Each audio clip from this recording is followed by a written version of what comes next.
Hello, and welcome to Western Civ. In today's bonus author interview, I sit down with historian Eckart Frahm, and we talk about his most recent book, Assyria. I don't think I need to explain what the book is about this time, because it's pretty obvious. The Assyrians are one of my favorite ancient civilizations, for a lot of reasons. We talk about a lot of this in the interview, but I think that they provide the first real blueprint for how to run an empire 101.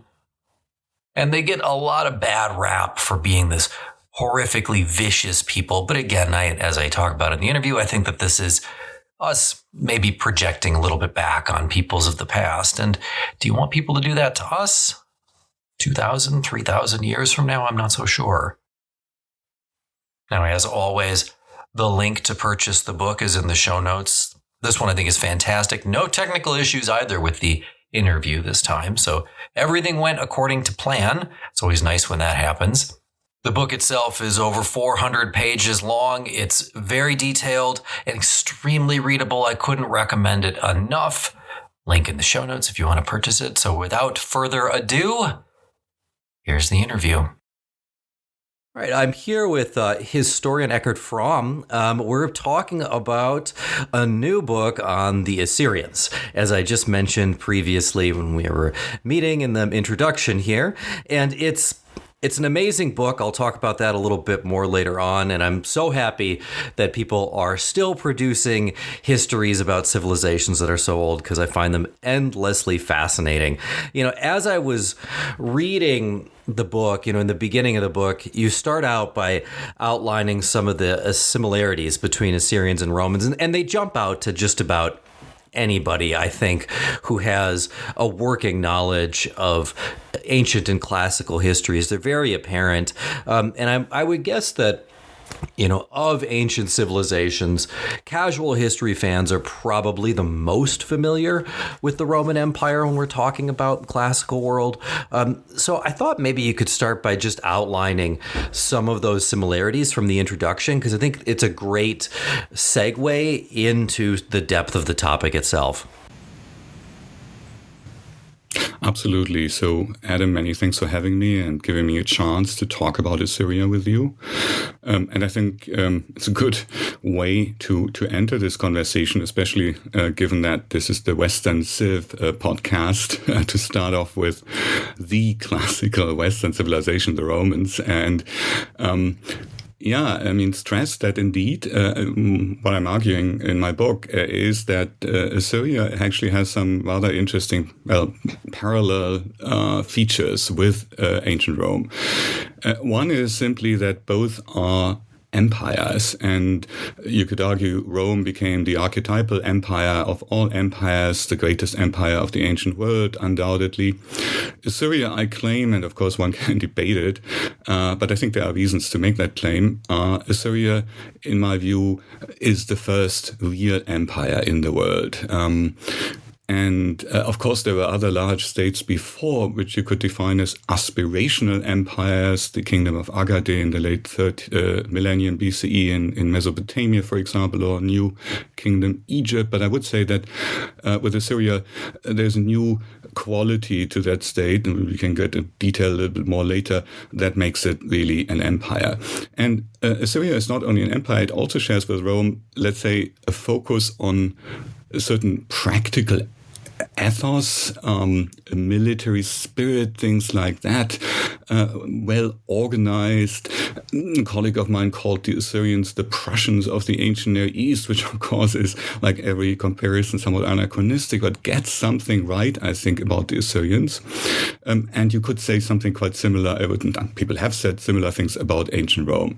There's also an additional thing, namely that both Rome and Assyria, as sort of emergent superpowers, relied for their culture, literature, and religion very much actually on the culture of an earlier and somewhat more sophisticated civilization. So in the case of the Romans, that's of course the Greeks. The Romans read Homer and Hesiod and the great Greek literature for a long time without really having any of their own before finally, of course, creating Latin literature with the Aeneid and so on and so forth. The Assyrians very similarly relied very much on Babylonian culture.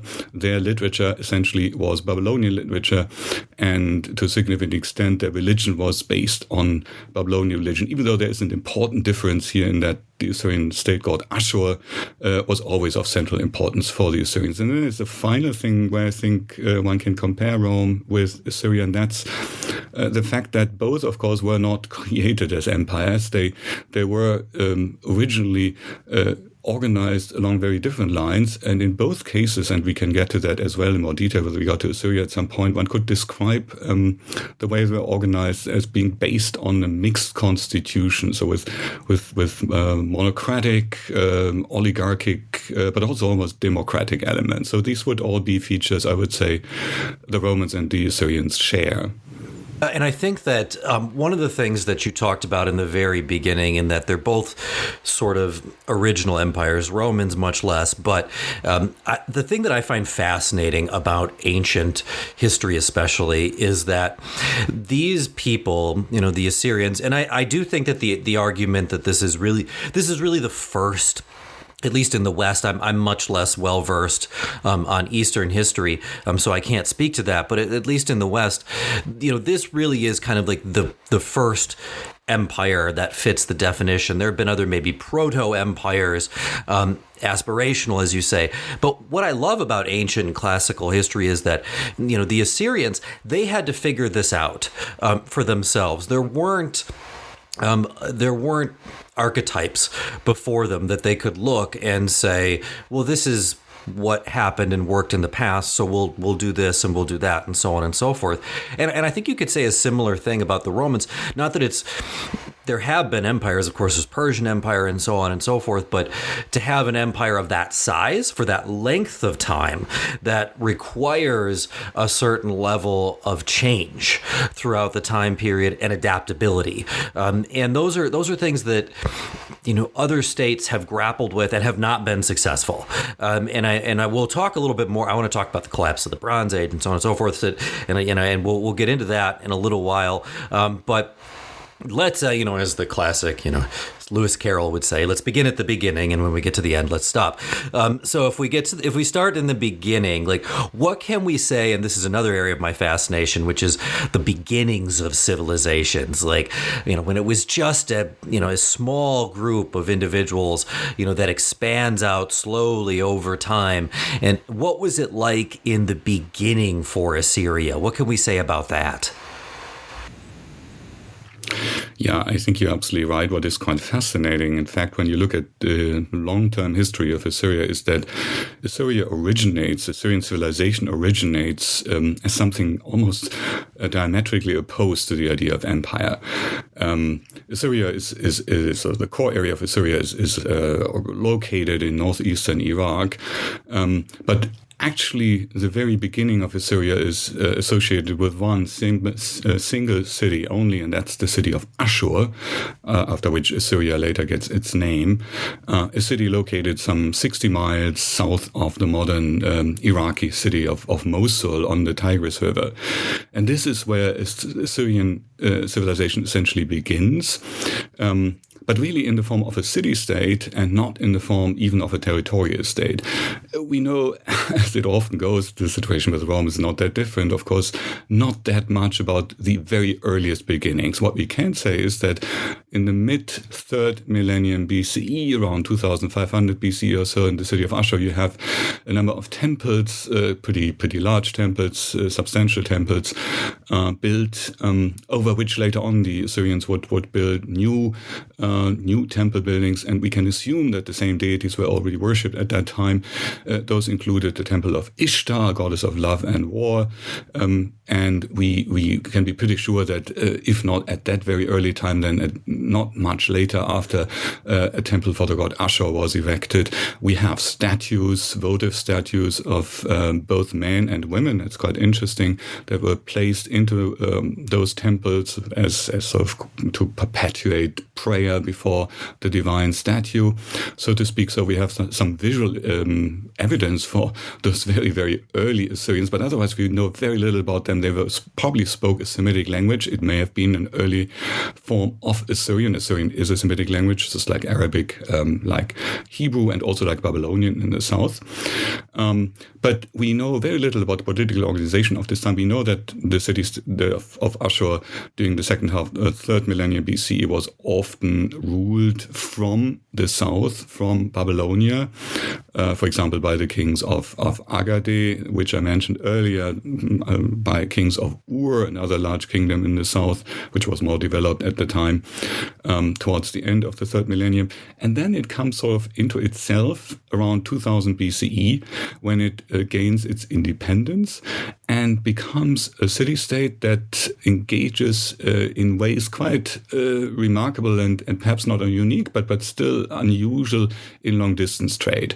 So the Assyrian people of Ashur, I should rather say, they import tin from the east and textiles from Babylonia. They create textiles themselves. They transport those goods on donkey caravans some 600 miles or so to the northwest to central Anatolia, and there they sell them in sort of an interlocking trade circuit for silver and also some gold, which they then bring back. And this is essentially how they make their money, and this is how they accumulate wealth. So it's quite interesting. There's no tendency at all to engage in war at this time. The elites in Ashur are not interested in war.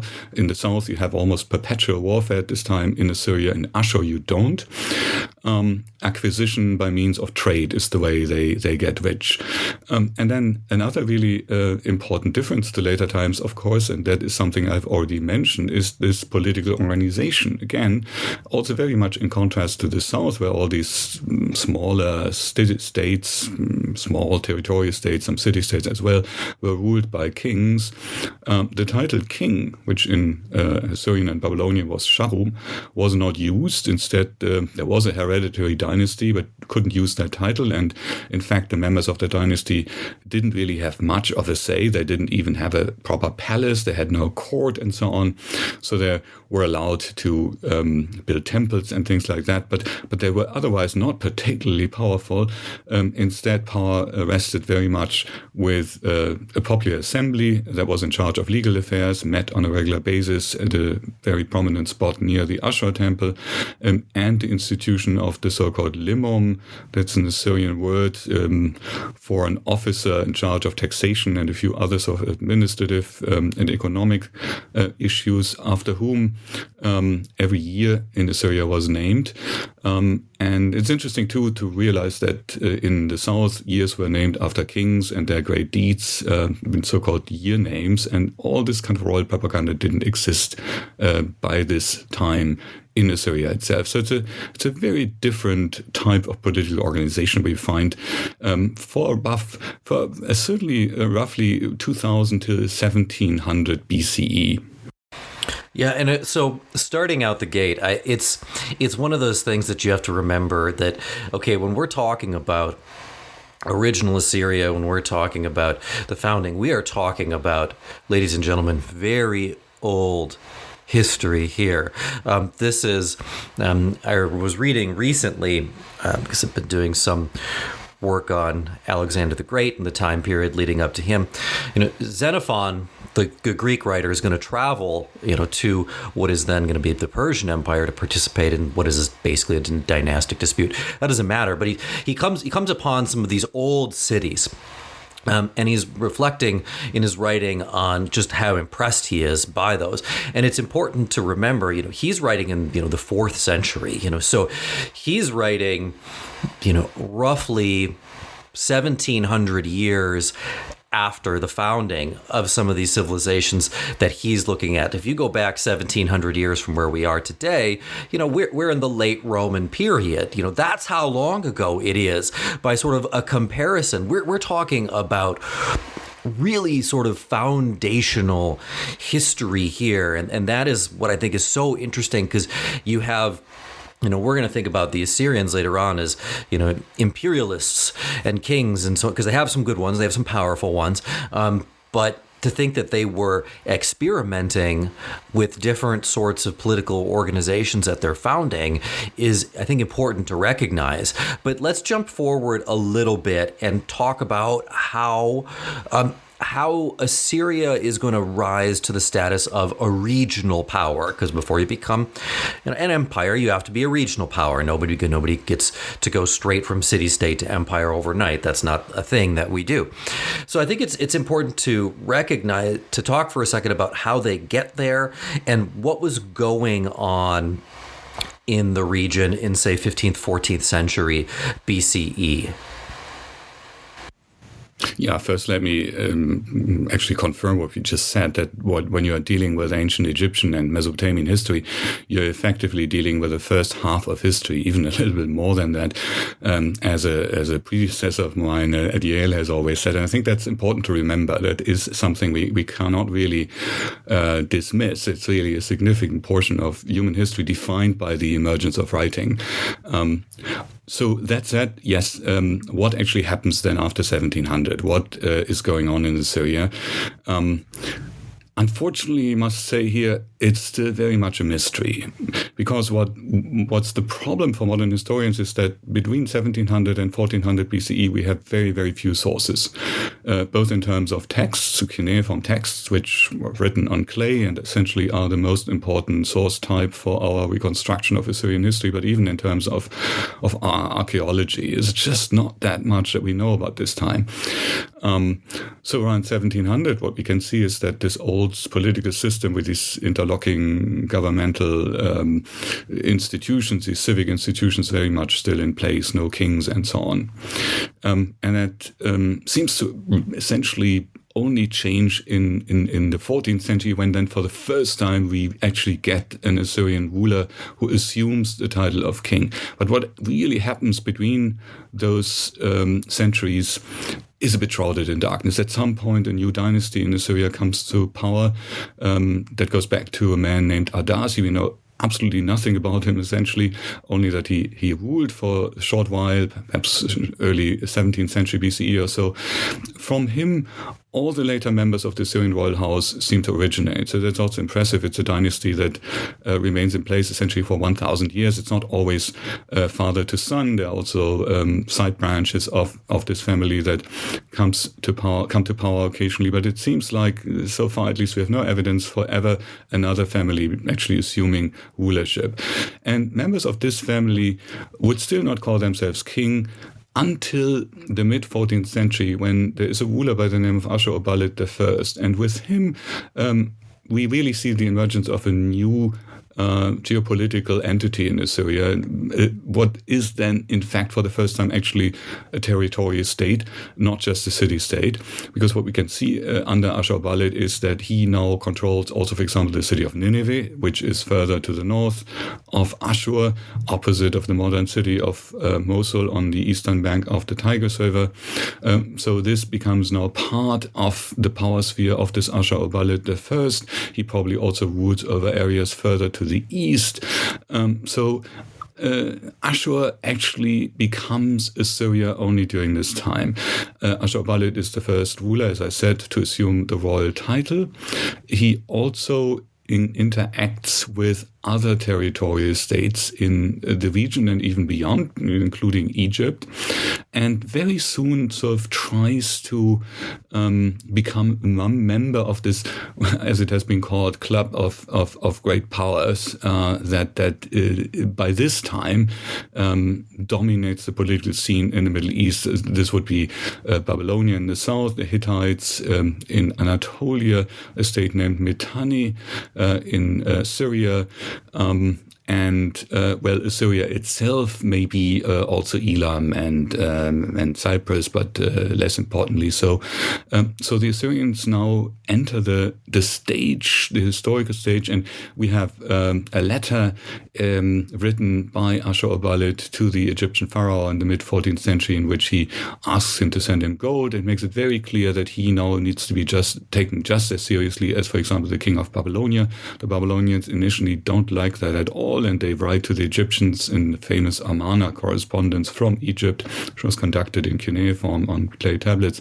So the Babylonian king writes to his Egyptian counterpart and says that the Assyrians are his subjects and he shouldn't really have any commercial and other interactions with them. But the genie is now out of the bottle, and the Assyrians from now on are a powerful territorial state in the region. Not an empire yet, though. Still fairly small by this time. Yeah, and just a word about the history part, broadly speaking. Sometimes, when I teach ancient, even classical history, I can tell the students getting frustrated because we don't know everything. We have to sometimes fill in the gaps. We have documents sometimes that reference other documents that we do not possess because they haven't made it through. But to me, that's the good part. That's what makes it fun, because we don't know everything yet. That's the exciting part. We don't have the various tweets from these kings, which would be interesting to have, sure, or some other information. But I think that just the fact that it's veiled in a little bit of mist, you can kind of make through some of it. And the closer we get to it, time-wise, the more you can see, and the further back, the harder it is to see. But you can still see some shapes, and I think that's the interesting part to me, at least. That's why I love ancient and classical history, because we are still kind of piecing it together, and there's sort of a puzzle to an extent. But I want to kind of jump forward, because you were talking about the Club of Great Powers, and these powers, they're chugging along, they're doing great, and then the Bronze Age is going to abruptly collapse, and that's going to upset the apple cart here. So just to ground our listeners, this is when we're talking about New Kingdom Egypt. This is the coming of those infamous Sea Peoples. This is the end of Mycenaean Greek ages. This is Mitanni. This is the Hittites, and many of those civilizations are going to simply cease to exist when the dust settles. Assyria makes it through, and Assyria changes. Like, what happens during that time period? And I don't know if you can answer the question, but why is it that you see Assyria survive this collapse, whereas other civilizations, notably like the Hittites, the Mycenaean Greeks, they're not so lucky? What's the difference? What's going on here? Yeah, so perhaps briefly, just to talk a little bit more about the so-called Middle Assyrian period, so the centuries between the 14th and 11th centuries BCE. So fairly early on, and especially then in the 13th century, the Assyrians actually expand their kingdom, especially further to the west. So they consolidate their power also in areas formerly ruled by the so-called Mitanni state, which governed by kings with Indo-European names, otherwise based on a sort of Hurrian population. The Assyrians profit from inner strife within the Mitanni royal family, and essentially, along with the Hittites, eliminate the Mitanni state and take over large portions of it, and in this way essentially become settled also in what is now modern Syria, especially sort of more eastern parts of modern Syria along the Khabur River, which is a northern tributary of the Euphrates River, and in this way become a really powerful state that also puts pressure on the Hittites and so on. And then, though, essentially coexists with the Hittites and the Babylonians in Western Asia, with the Egyptians in Egypt, and a number of small states along in the Levant, and especially in the Eastern Mediterranean, some of which are vassals of the Hittites, others vassals of the Egyptians. So coexist for several centuries, essentially, in what you could describe as a pretty stable arrangement. So there are wars and so on, but the situation doesn't really change dramatically. And then, as you have pointed out absolutely correctly, there is really a major collapse occurring all of a sudden. And it is often associated with the so-called Sea Peoples, as they have been called in modern times. So these were groups of people called the Sekhelet or the Peleset. Peleset is clearly the origin of the name of Palestine. They come on boats from the Mediterranean and destroy cities, for example, such as Ugarit. So there is, in fact, archaeological evidence for the destruction. We have a letter announcing the king is writing to the Hittite ruler that the boats are already on the horizon. He has no way to defend himself. We see these sea peoples on reliefs in Egypt. And what we then also see is at many sites destruction horizons when we look at the archaeology that go back to the earlier 12th century BCE, so the year 1177. That's the year of a famous battle between the sea peoples and the Egyptians on the Nile River, has often been taken sort of as the culmination of this development. And in the wake of all this, we also see the collapse of major states such as the Hittites, for example. The Hittite state is a large state. It existed for almost half a millennium in central Anatolia and northern Syria. Within just a few decades, essentially completely disappears from the scene. Recently, archaeologists have claimed that the destruction altogether wasn't quite as bad as it's sometimes portrayed, and that actually also several sites survived, apparently unharmed, and that may well be the case. I would still say, though, that there is massive destruction. What really caused it, of course, is still not quite clear. It's again one of these big questions. Was it just migrations? Were these migrations perhaps caused by climate change, as has been argued, I think, for good reasons in a way in this case? Were there also social issues involved, for example, the expropriation of the farmers in the countryside by these palatial elites, and at some point, perhaps with slowly decreasing harvest, they could just no longer sustain that and they just left their plots of land alone. It may all be a combination. At any rate, the consequence is this pretty massive breakdown, especially on the Eastern Mediterranean. It also affects, as you said, the Mycenaeans and so on. Why does it affect the Assyrians less? Well, first, I would say it affects them to some extent as well, because one thing that happens is that there are new sort of political players that emerge from this whole disaster, and they're organized sort of more along tribal lines. They are often not very hierarchical, the democratic elements in the political organization. So they include the Arabs, for example, the Israelites, the Phrygians. They all appear at around this time. And they also include the Arameans. And the Arameans, the Semitic-speaking people, sort of emerging somewhere from southern Syria, it seems, especially sort of in the 12th century and then still also in the 11th century, they migrate towards the east. And they actually threaten Assyria, and they do wreak havoc in Assyria. So Assyria is absolutely affected by this. We don't read about this in Assyrian royal inscriptions, which of course only talk about the great successes of the Assyrians, but we do read about it in chronicles, which are in a way more objective. And there we can see that, the Arameans were attacking cities, that the Assyrians were not able to cultivate their fields, that there was famine, the Assyrians had to flee. So it was certainly a crisis in Assyria as well.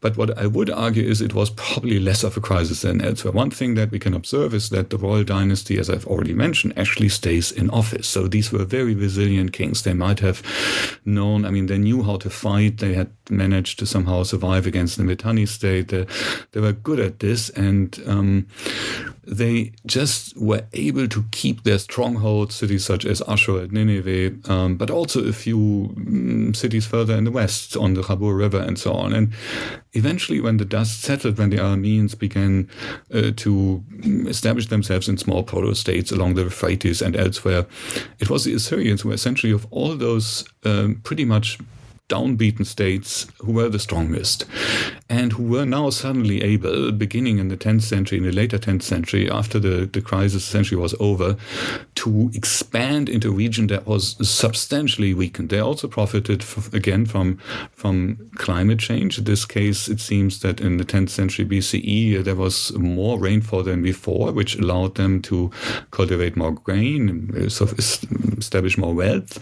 And all these things together enabled the Assyrians then first to reconquer significant portions of the territory they had lost. This is what I dubbed, what actually an Italian historian before me has dubbed the Reconquista period, in which Assyrian reasserts itself as a major power. And this is then followed later in the 8th century by the imperial period. But Assyria is the first state really to get out of this crisis again. Yeah, and it just strikes me that I've always sort of felt this way, and reading your book brought it home to me again, especially this section, that, one of the things that just sets certain empires apart, and we're talking about, I suppose, all the pre-modern period, but particularly this period, is some empires, some kingdoms are able to take a punch and others aren't.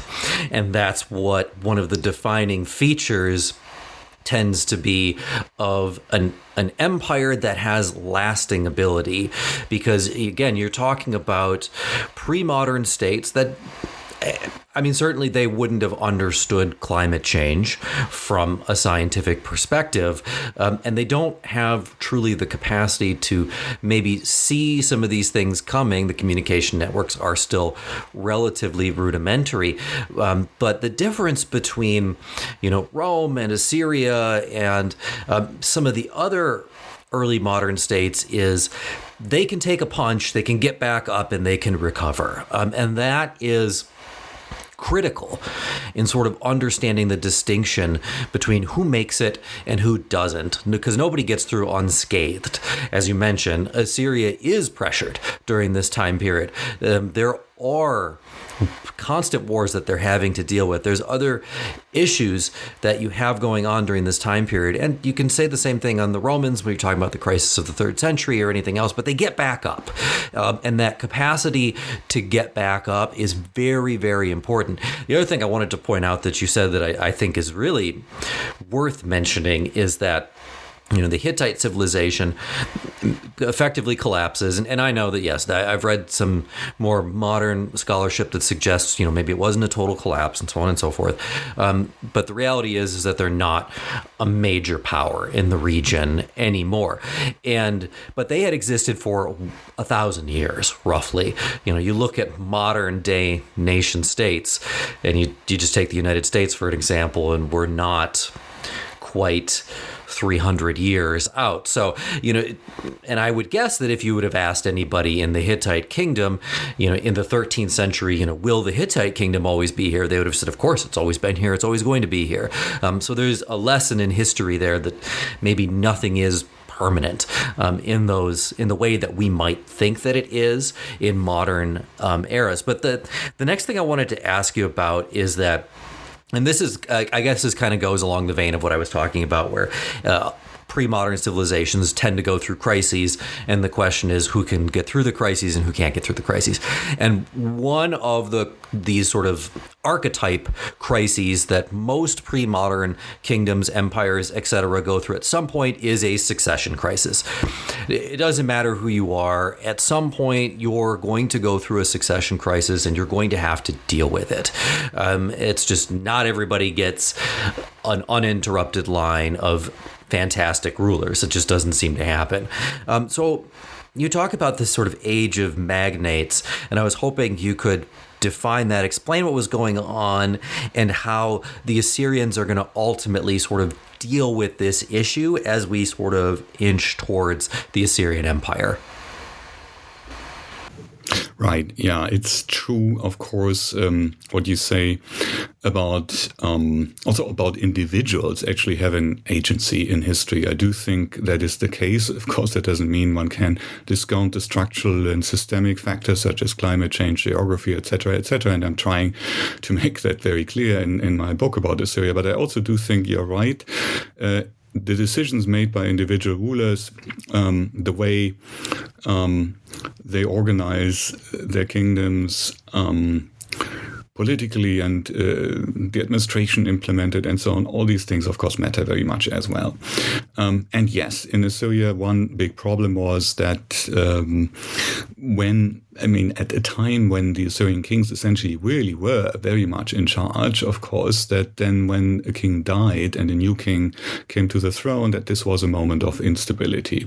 And on various occasions, this led to real crises. And we will talk about some of the later ones as well. It's not that this ends ever entirely, I would say. But you're also right that so late in this so-called Reconquista period, the Assyrians now essentially have reconquered their former territories, and they have actually now made incursions also in areas further beyond into Anatolia, to the Mediterranean. They haven't yet annexed those places, but they sent their armies there. It's in the 9th century BCE.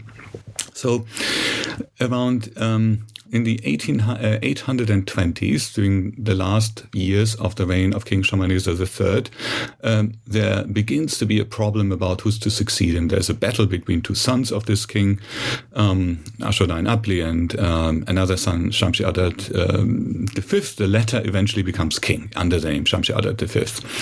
But this is a problem. There isn't a clear indication who's supposed to follow after Shalmaneser's death, and there's really a 7-year-long civil war which destabilizes to some extent, of course, the Assyrian state. Never, during the reign of Shamshi-Adad V, the situation is never really fully remedied. When Shamshi-Adad V dies, his son and successor is apparently a minor, a very young child, probably still. This is a very interesting period in Assyrian history, because for the first years of the reign of this new king, Adad-nirari III, so in the very late 9th century BCE, we now actually have a woman essentially being in charge, the wife of Shamshi-Adad V, the mother of this Adad-nirari, a woman by the name of Samuramat, who will later be celebrated in Greek legend as Semiramis. So she goes on campaign and all that. But I think these years of dynastic unrest lead to a situation where the important military officers and administrators somehow realize that the royal dynasty is somewhat weak. At that time, those administrators and military officers are often eunuchs. That is, they don't really have an incentive to create a dynasty of their own because they have no offspring.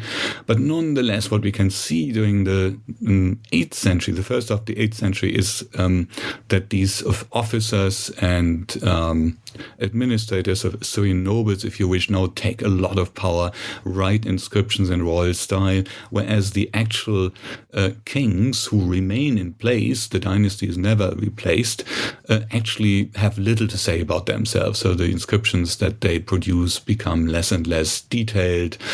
And then in the 760s and 750s, you actually can see that a real crisis emerges. So initially, I would say the rise of those magnates, as they're sometimes called, isn't necessarily so much of a problem. On the contrary, some have argued, perhaps rightly so, that they were motivated to develop the areas of Assyria that they ruled. So they dug canals and did things like that. But in the 760s and 750s, you have not only a continuing sort of crisis of the crown, but you also now have actually outbreak of several bouts of plague, only too familiar to us, of course.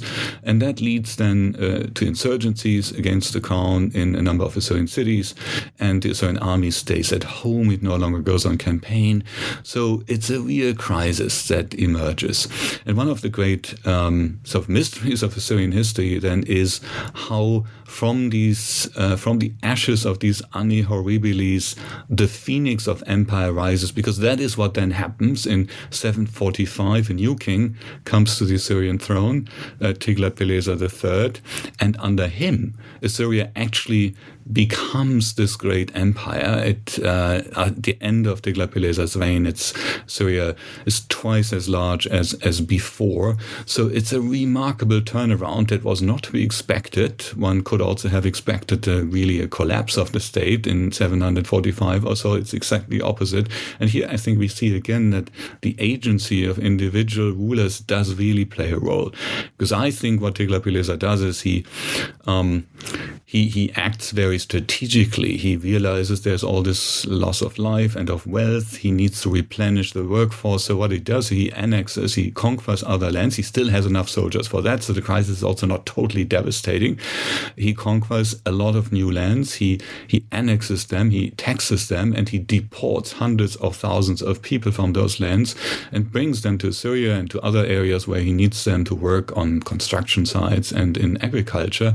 And in this way, essentially forges the Assyrian Empire into existence. Yeah, and that's, it's an interesting topic because, again, we don't know everything, but we also do have to remember that human capital is one of the most important resources that we're talking about in the pre-modern era. Of course, when economies were overwhelmingly agricultural and dependent on large workforces to be able to produce the surplus food items.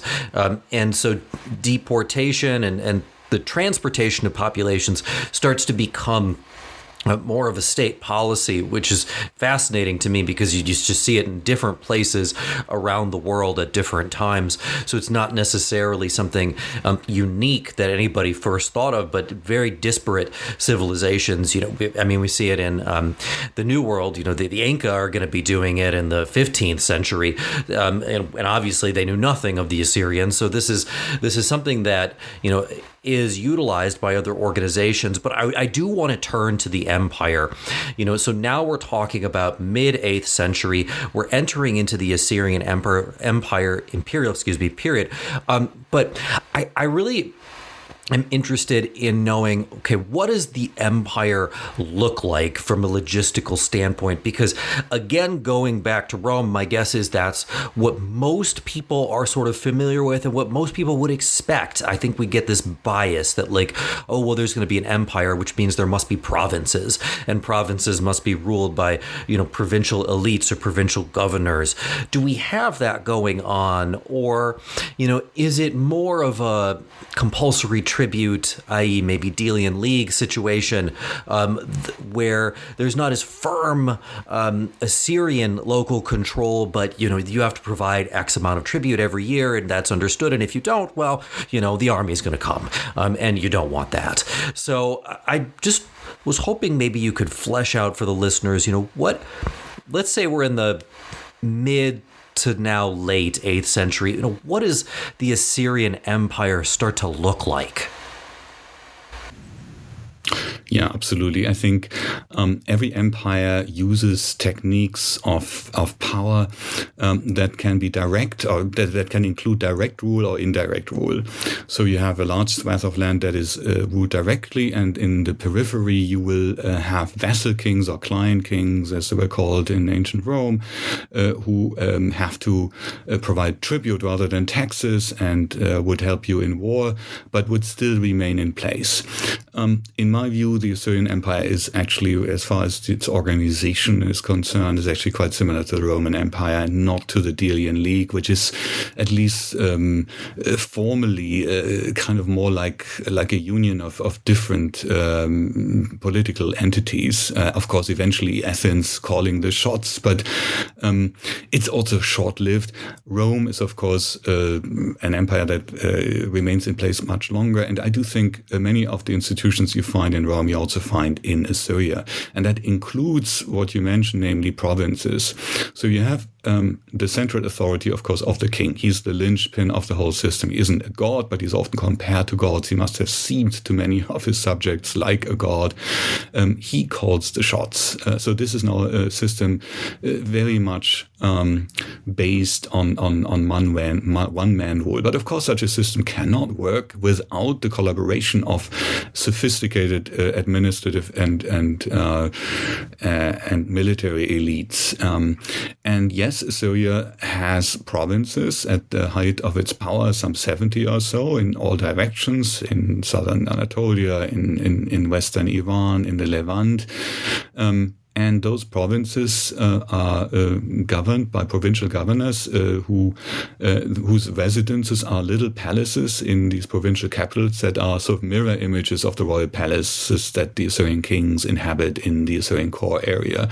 They communicate with the kings, and this is important, I think, to keep in mind. The communication structures established by the Assyrians, based on earlier ones already in place, but also some of them really innovations under Assyrian rule, are very efficient. So the Assyrians create royal roads with road stations and all these things, with a relay system where a message can be transported not just by one messenger, but from one road station to the next with fresh animals bringing them on, so that essentially a message from Cilicia in near modern city of Adana or so to Nineveh, the Assyrian capital, would take less than 7 days, as has been estimated by one of my colleagues, which would be faster than anything that was possible ever before the arrival of the telegraph. So communication was important. The Assyrian military, of course, was an extremely important part of Assyrian power. There were military contingents in the capitals of Assyria, but there were also, of course, military contingents in the provincial capitals, so that it was possible for the Assyrians to react quickly to any kind of unrest, especially in border areas. And another thing that the Assyrian Empire is characterized by is ethnic, religious, and linguistic diversity. It has that perhaps more in common with the Persian Empire than the Roman Empire, because the Assyrians, like the Persians, were not interested in anything akin to Romanization. So what they did not do was sort of impose their culture. They expected defeated enemies to swear by Assyrian gods, but they didn't build temples of Ashur in Jerusalem or anywhere. I mean, this would have been, in fact, probably being considered totally inappropriate by the Assyrians if anyone had tried to build such a temple. So they also left those defeated populations a lot of sort of cultural autonomy, which I think is part of the strength of the Assyrian Empire. So these are some of the elements that I would say constitute the empire as it exists for more than 120 years or so, from the mid-8th century onwards. Yeah, and so one of the things that I definitely want to ask about with the Assyrian Empire is, it's kind of going to be a two-part question. So I want to ask about the military structure, because I think that that's important for people to understand. But the second sort of hitch point on the question is, the word Assyria and Assyrian for a long time sort of becomes, I guess I'll say, almost a byword for cruelty.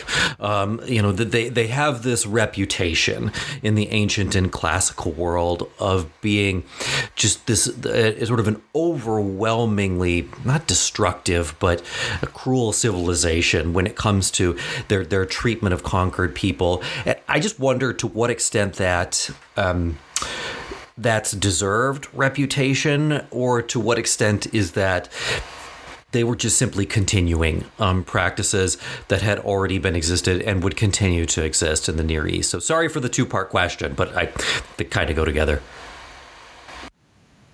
Yeah, let me start with the second then, perhaps. I think it's important indeed to engage with it, because yes, especially today, Assyrians are often associated with unusual levels of violence and brutality. And I think it is important to make a couple of points here, not to downplay it, and I'll say a few words about the reality of that violence, but I think it needs to be contextualized. First, it's important not to essentialize the Assyrians here. As I mentioned, when you look at the history, or the long durée of their history, when they start off as a civilization, they're actually extremely peaceful, much more peaceful than anyone else. They do not engage in war during the so-called Old Assyrian period in the first centuries of the second millennium. This changes then, of course, but initially they are not particularly violent. The other thing to say here is that, of course, the Assyrians were absolutely not alone in using violence in order to realize their political goals. Anyone essentially in the ancient world where the state would use violence. The Egyptians are often now associated with beautiful scenes and frescoes in tombs showing dancing girls, but of course you also have the frescoes showing how Egyptian soldiers heap up heaps of severed heads and penises before Pharaoh after coming back from a campaign. So not that the Egyptians certainly weren't peaceful. The Romans neither. Probably they were actually more brutal than the Assyrians in many regards, and they knew that also full well. I mean, Seneca kind of ridicules this whole talk about the mission of civilization the Romans often claimed they were engaged in by saying, well, in fact, what we do is we kill everyone and these people have no rights whatsoever when we go there and conquer them. So I think it's important to say first that indeed in this respect the Assyrians aren't really that different. I think where they are a little bit different though, and that's true, is that they showcase this violence very prominently in their texts, in the royal inscriptions in particular, but also in images that we find on reliefs lining the walls of Assyrian palaces in Nineveh and other places. So those are really often focused very much on violence, and we read about how Assyrian kings gouge out their soldiers gouge out the eyes of enemies, how even occasionally young boys and girls are burned, and so on and so forth. But I would also say probably actually these inscriptions and these images exaggerate the amount of violence the Assyrians actually implemented. Because as I mentioned, the Assyrians knew full well that, and you pointed it out too, that a large workforce was really vital for them. They had no interest in genocide. So it's totally wrong, for example, to compare the Assyrians with Nazis. These were not attempts really to kill everyone off. Who would be killed were sort of the elites of the enemies who had engaged in insurgencies, and occasionally a few other people probably as well. So there's a warning. But on the whole, it is my impression almost as if these many images and texts about violence were sort of geared towards an inner audience, somehow take away remorse for killing from the Assyrians themselves, so they would actually go on campaigns. And that, of course, is what they did. And this is your second question now, the question about the military. The Assyrian Empire, of course, was created by armies that would go. I mean, it's not that, as a rule, everyone just happily came and surrendered, even though that did often happen, but usually more like as a consequence of a state-run protection record, I would say. So the army would show up and there was an ultimatum: either you submit or we fight you, and then often enemies would submit. So yes, there were armies, they were well organized, certainly one of the great strengths of the Assyrians, stationed, as I said, in various parts of the empire, with special troops often comprised of specific ethnic groups. For example, the Samarians from Israel, interestingly enough, were integrated into the Assyrian army as chariot troops, was something they were apparently very good at. There were sort of Aramean police troops, the Etuians, that were used in order to fight rebellions.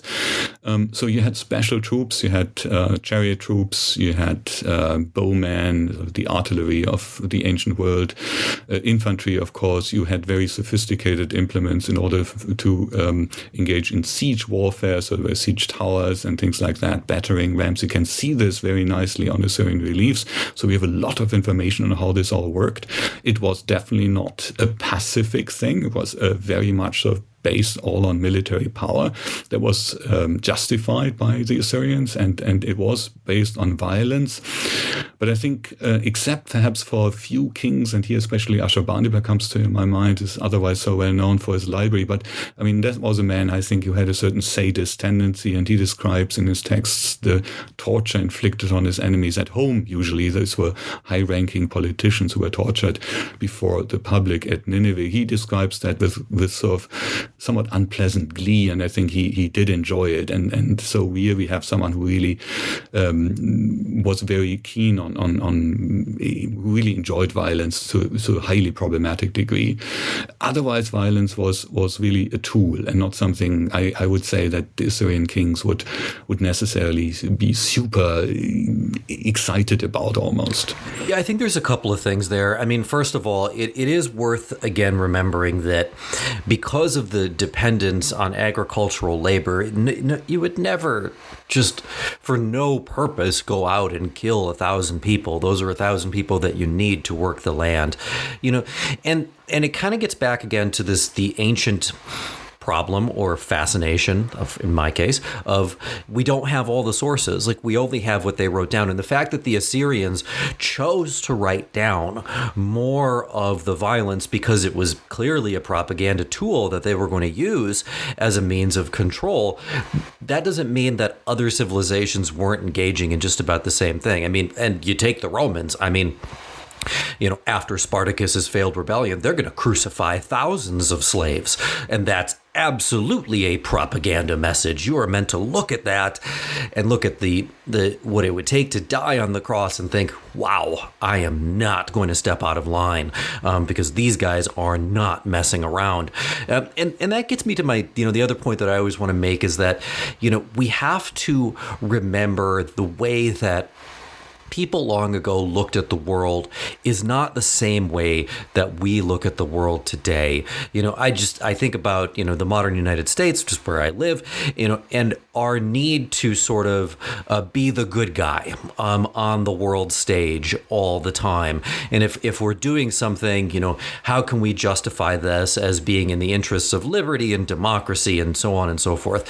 The ancient Romans wouldn't have seen it that way. They would have said, well, yeah, we conquered you because we're stronger than you are. And that's the natural order of things. That's just simply how it is. Like they wouldn't have necessarily felt the need to justify every action that they took. And so it's important to remember that when we judge people of the past, judging them based on our values and beliefs today is a slippery slope. Because as we mentioned previously, this was several thousand years ago. And what are people several thousand years in the future going to think about us? It might not be, all rainbows. So we're getting close to time, but I want to ask, and I'm sorry for another two-part question, but it's going to do it again. I want to ask a little bit about Assyria's collapse, and I think this is I'm not going to say a straightforward answer, but the Persia features prominently. But the other question that I want to ask, because it's really important to me right now, is the state of Assyrian history and archaeological remains today. It's on my mind because of the earthquake recently in Syria and in Turkey that did destroy a couple of sites, damaged a couple of sites, and then you have tremendous unrest in the region today and various groups who, some of which intentionally will destroy some of these sites. So I was hoping you could talk about Assyria's collapse, and then I guess I don't know if collapse is the right word, but the peril of the loss of what remains and how important it is for us to make sure that we save what we still have. Absolutely, yeah. No, and you're right. You can, of course, compare the destruction of Assyrian cities that led to the fall and collapse of the empire in the late 7th century BCE to the second destruction, if you wish, that occurred in recent years, especially under ISIS in the areas around Mosul and so on. So let me start with the question of the collapse. And I'm afraid it's not so straightforward. It's actually a very difficult, complicated question. Here, I think, when we talk about the collapse of the Assyrian Empire, here we see a big difference to Rome. I mean, no one can really put a time frame to the collapse of the Roman Empire. As it really collapsed, I mean, there still is a Roman Empire of the German nation in the 18th century AD, so it never essentially collapses, and it's very hard to pinpoint this. It's different in the case of Assyria.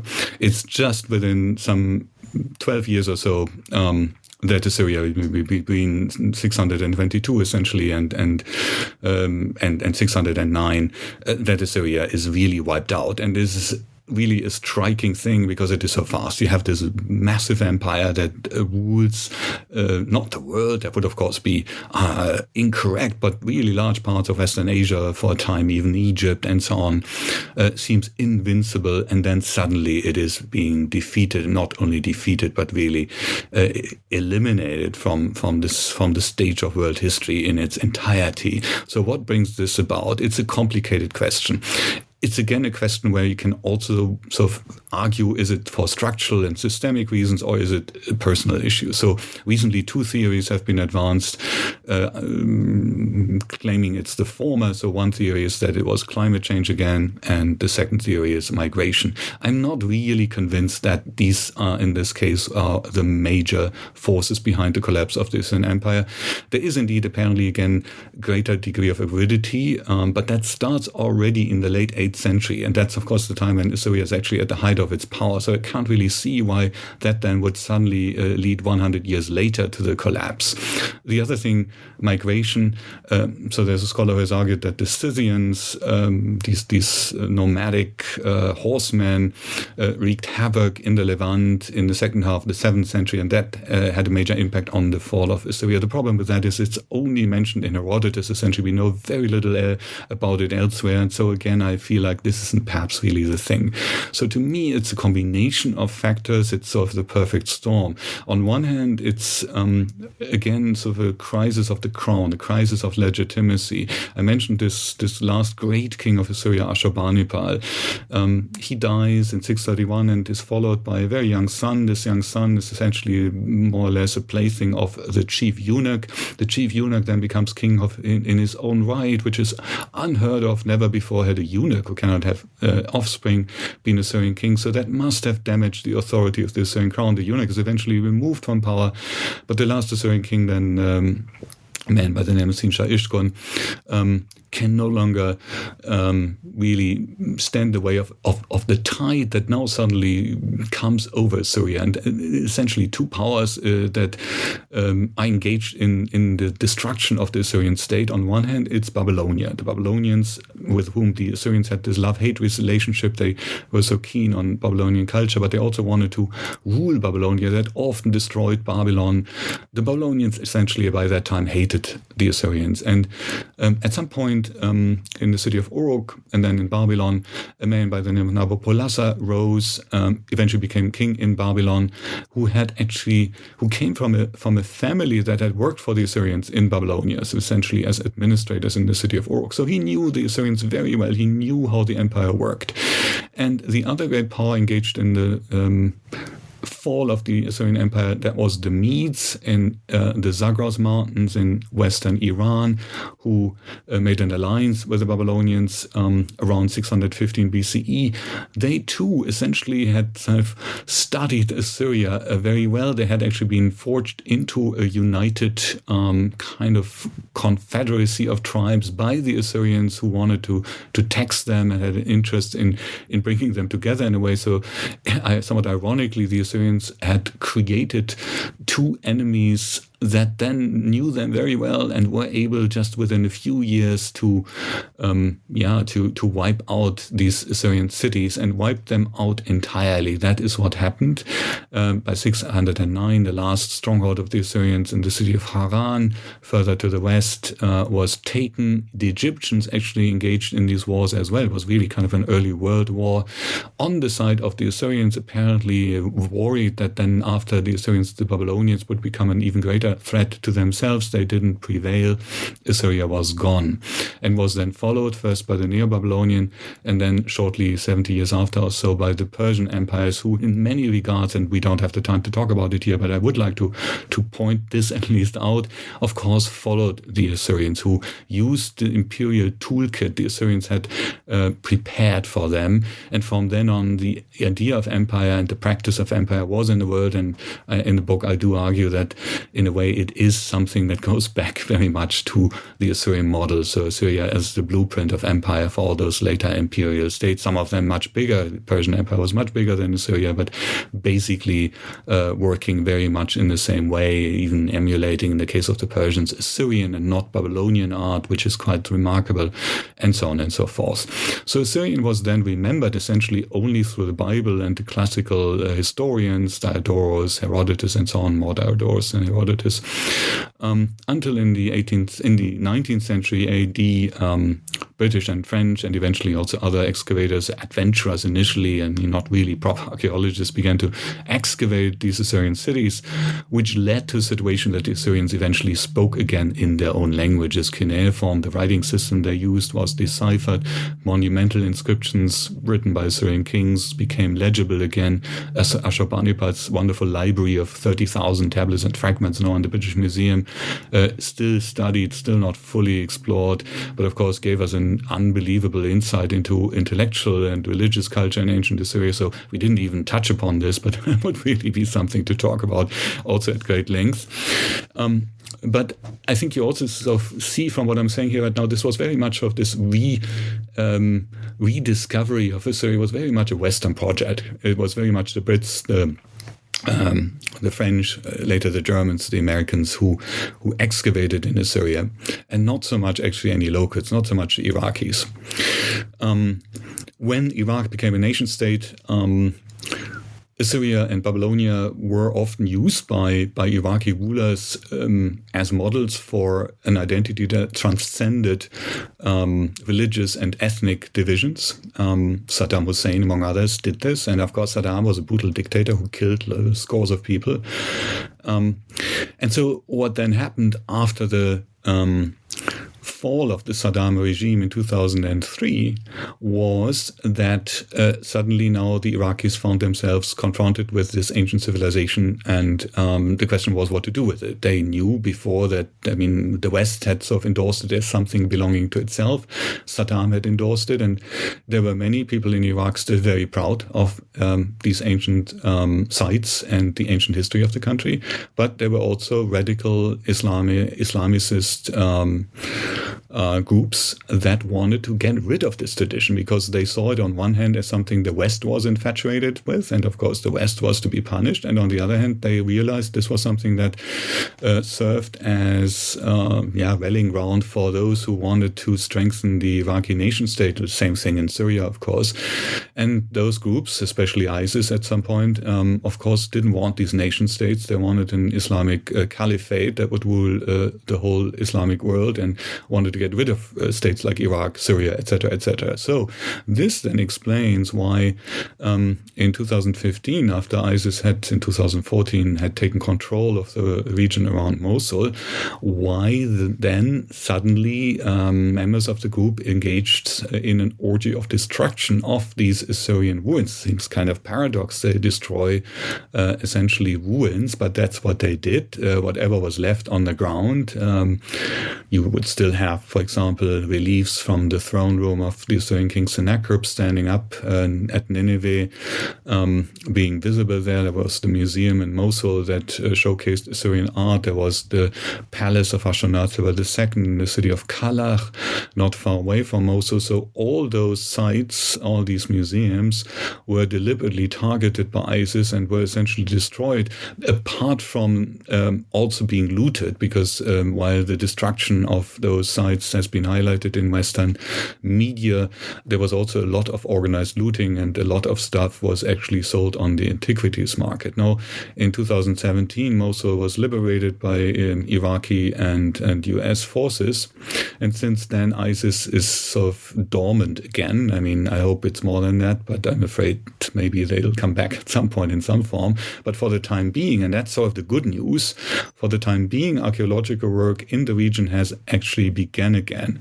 So there are now archaeological excavations not only in Kurdistan, so farther away from the great sites of Assyria, but also actually again at Nineveh, or especially at Nineveh, where both German, Italian and American archaeologists have engaged in archaeological excavations again. And here you have this paradox of archaeological work. It always is facilitated by destruction. So ISIS destroyed not only these ancient Assyrian ruins, but also a large mosque on top of a mound where an Assyrian palace lay hidden, the mount dedicated to the prophet Jonah, who, according to the Bible and the Quran, had died at Nineveh.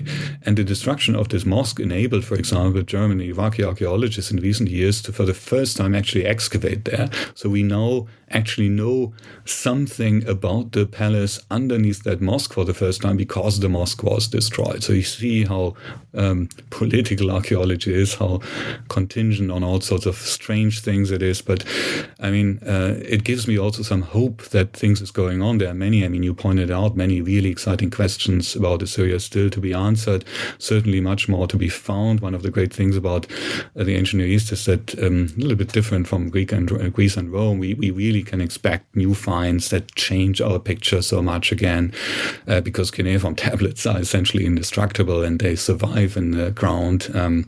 We will have more of those, and then many of the questions I wasn't able to answer today may be answerable in the future. I think it's exciting. I think that it's exciting to think about the answers that we might get about the ancient world someday, but it's always worth pointing out, I try to point out to listeners as often as I can, that, you know, as members of the human race, you know, we're all responsible for making sure that our past is preserved in some way, and need to make sure that we, you know, oppose those who, for whatever reason, would like to see it destroyed.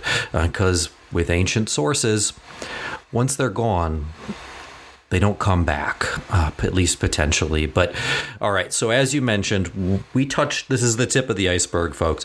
We touched on a small fraction of the fantastic book. You barely referenced the references to Assyria in the Bible. They're really interesting. They're in the book. And there's a lot of other fascinating cultural, historical aspects that we didn't get to. So I would highly recommend picking it up. But I did want to thank you again, first, for coming on. But second, just for taking the time to do the research and to write the book, because without new historiography, we tend to lose interest in some of these older aspects of history that I think are absolutely essential to understanding our cultural past. So thank you for writing the book.